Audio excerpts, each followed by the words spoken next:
एक lean and thin government तैयार की जाएगी। Lean, thin, responsive, compassionate and accountable government, ये हम चाहते हैं। दिल्ली, जैसे दिल्ली ने पूरे देश को शिक्षा का मॉडल दिया, हेल्थ का मॉडल दिया, अब एक ऐसे गवर्नेंस का, एडमिनिस्ट्रेशन का मॉडल हम जनता के सामने रखेंगे, पूरे देश के सामने रखेंगे। मैं देखता हूं कि कई ऐसी पोस्ट्स हैं जिनकी जरूरत नहीं है। उनमें कोई भी कर्मचारी या अधिकारी बैठ के जनता की चार अड़चनें ही लगाता है। अगर वो ना रहे तो ज्यादा अच्छा रहेगा। तो ऐसी पोस्ट्स को चिन्हित करके या तो उन्हें खाली छोड़ा जाएगा या उन्हें अबॉलिश कर दिया जाएगा। जहां जहां ज्यादा पोस्ट्स की जरूरत है वहां ज्यादा पोस्ट्स क्रिएट की जाएंगी। जहां जहां लोगों को जरूरत है वहां ज्यादा पोस्ट, जैसे अब इतने मोहल्ला क्लिनिक बना रहे हैं, तो जब डॉक्टर्स की जरूरत है, पैरामेडिक्स, वहां और क्रिएट किए जाएंगे। तो अभी तक हम लोगों ने स्कूल, अस्पताल में एक मॉडल दिया। अब पंजाब के अंदर हम एक अच्छे लॉ एंड ऑर्डर, कानून व्यवस्था लागू कर रहे हैं। उसी तरह से दिल्ली अब कुशल प्रशासन का एक मॉडल पूरे देश के सामने देगा। मैं एक बार फिर से दिल्ली की जनता का बहुत बहुत आभार व्यक्त करना चाहता हूं, जिन्होंने पूरे संघर्ष में हम लोगों का साथ दिया।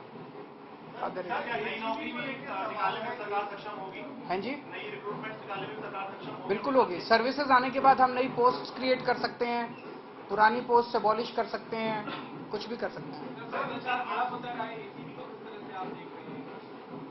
एसीबी अभी चुनी हुई सरकार के पास नहीं है, लेकिन विजिलेंस अब आ गया है। तो जो लोग अगर गलत काम करेंगे, भ्रष्टाचार करेंगे, कानून के हिसाब से काम नहीं करेंगे, उनके ऊपर विजिलेंस की कार्रवाई, डिसिप्लिनरी प्रोसीडिंग्स, विजिलेंस प्रोसीडिंग्स की जा सकती हैं।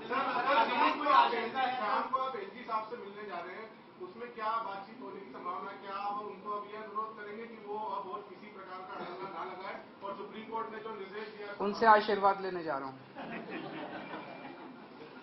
आपको लग रहा है कि ये पावर तो मिल गई है, पावर से ज्यादा जिम्मेदारी बढ़ गई है अब आपकी, क्योंकि अब तक आप बहुत सारी अड़चनें भी आपने बताई, लेकिन अब वो काम आपको कराने ही होंगे। नहीं, जिम्मेदारी तो पहले भी थी, वो जिम्मेदारी विदाउट पावर थी। अब जिम्मेदारी विद पावर आ गई है। जिम्मेदार देखिए, जब भी जनता वोट देती थी तो वो तो यही कहती थी, जी हमने तो केजरीवाल को वोट दे दिया, अब केजरीवाल जाने पावर है कि नहीं है उसके पास। जनता को कि विचारों को क्या पता टीबीआर क्या होता है, आर्टिकल 239AA4 क्या होता है, उनको क्या पता बेचारों को। जनता तो वोट दे देती है, लेकिन हमारे पास पहले उन जिम्मेदारियों को पूरा करने की पावर नहीं थी, शक्ति नहीं थी। अब शक्ति दे दी है सुप्रीम कोर्ट ने हमें। सर, पहले जो आपके काम है, अगर आप याद दिलाना चाहें, कौन सी ऐसी फाइल है जो अटकी हुई है, और कौन से ऐसे काम है जो आप करना चाहेंगे तुरंत तेजी से? ऐसे बहुत सारे काम है जो पिछले कई सालों में अटके। पिछले एक साल के अंदर तो आपने देखा कि किस तरह से पिछले साल लास्ट के महीने नवंबर तक आते आते मोहल्ला क्लिनिक के अंदर लैब टेस्ट्स बंद हो गए थे, दवाइयां बंद हो गई थी। जल बोर्ड जो है, बजट, असेंबली ने बजट पास कर दिया, लेकिन कुछ ऑफिसर जो हैं वो बजट रिलीज नहीं कर रहे थे। हर डिपार्टमेंट का गला घोंट दिया गया था अफसरों को के जरिए, वो अब बंद हो जाएगा। अब जितने जो असेंबली के अंदर हम बजट प्रेजेंट करते हैं और जो जनता की बात रखते हैं, वो सारी चीजें अब हम कर पाएंगे।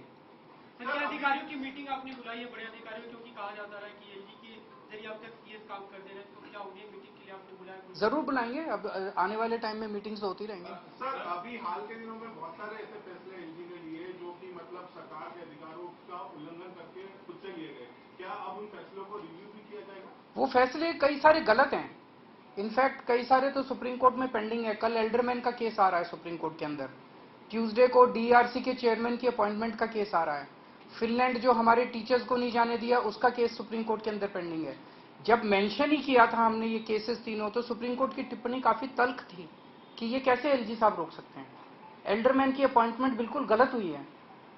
जो डीआरसी के चेयरमैन 4 महीने से फाइल एलजी साहब के पास पड़ी हुई थी, एलजी साहब ने अपॉइंटमेंट नहीं होने दी, तो हमें सुप्रीम कोर्ट जाना पड़ा। मुझे लगता है कि अब इतना सुप्रीम कोर्ट जाने की, हाई कोर्ट जाने की जरूरत शायद ना पड़े। अब शायद हम अपने स्तर के ऊपर ही कई सारे निर्णय ले सकते हैं। तो बहुत सारी चीजें ऐसी कही गई जिसमें ये भी कहा गया कि केंद्र जो है वो राज्य सरकारों की जो ताकत है, पावर है, वो छीने ना छीने, इस तरीके की टिप्पणी की गई। लगता है अब आगे के लिए नजदीक। मैं यही कहना चाहता हूं कि केंद्र सरकार एक तरह से, प्रधानमंत्री जी खासतौर एक तरह से पिता समान होते हैं, जैसे परिवार में पिता होता है। पिता समान होते हैं। पिता की जिम्मेदारी होती है कि सारे बच्चों को अच्छे से उनका पालन पोषण करें। अगर दिल्ली में आम आदमी पार्टी की सरकार है तो वो हमारे भी प्रधानमंत्री हैं, हम भी उन्हीं की तरफ देखते हैं। चाहे बीजेपी की किसी राज्य में सरकार है, किसी में कांग्रेस की सरकार है, किसी में आम आदमी पार्टी की सरकार है, वो सारे के सारे प्रधानमंत्री को एक तरह से पिता समान देखते हैं कि भाई ये अब कोई मुसीबत आएगी तो हमारी मदद करेंगे। लेकिन अगर जैसे ये 23 मई 2015 को आदेश पारित करके दिल्ली सरकार की पावर छीन ली गई, 8 साल तक हमें बिना पावर के काम करना पड़ा, काम रुक गया, किसका फायदा हुआ? आज सुप्रीम कोर्ट ने साबित कर दिया कि ये गलत था, ये ऑर्डर बिल्कुल गैर संवैधानिक ऑर्डर था। जितनी सख्त लैंग्वेज के अंदर सुप्रीम कोर्ट ने बोला है उससे ये साफ जाहिर है कि ये ऑर्डर केंद्र सरकार का बिल्कुल गलत था। तो इतना गलत ऑर्डर उन्होंने पास किया तो उसका मतलब तो यही था कि आम आदमी पार्टी की दिल्ली की सरकार को फेल करना उसका मकसद था, और तो कोई मकसद नहीं था। देश का तो भला नहीं हुआ, दिल्ली का तो भला नहीं हुआ, केवल और केवल लोगों का नुकसान हुआ। ये नहीं करना चाहिए। चुनाव में लड़ते हैं, राजनीति कर लो, चुनाव में एक दूसरे को जो बोलना है बोल लो, लेकिन चुनाव खत्म होने के बाद चाहे कोई बीजेपी की सरकार है, चाहे कांग्रेस की सरकार है, आम आदमी पार्टी की, हम सबको मिलकर काम करना चाहिए। ये भी कहा है कि अपना पब्लिक सर्विस कमीशन बना सकते हैं, तो विचार कर रहे हैं क्या? वो देखेंगे, अभी तो ऑर्डर है।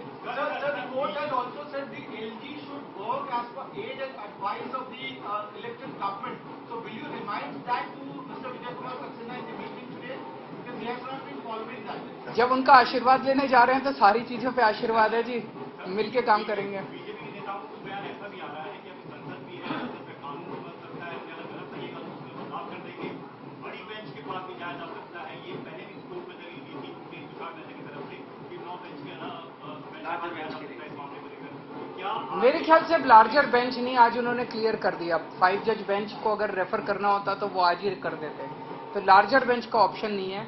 मेरी अब उनसे यही निवेदन है, यार अब हमें काम करने दो, इतना टाइम तो खराब कर दिया। अगर आपने दिल्ली पे राज करना है तो दिल्ली के लोगों का दिल जीतो ना, कि अगली बार आम आदमी पार्टी को वोट ही ना दें लोग। ऐसा काम करो, मतलब काम में टांग क्यों उड़ा रहे हो? जब तक हमारी सरकार है हमें काम करने दो, कल तुम जीत लेना, तुम काम कर लेना, टांग तो नहीं अड़ानी चाहिए।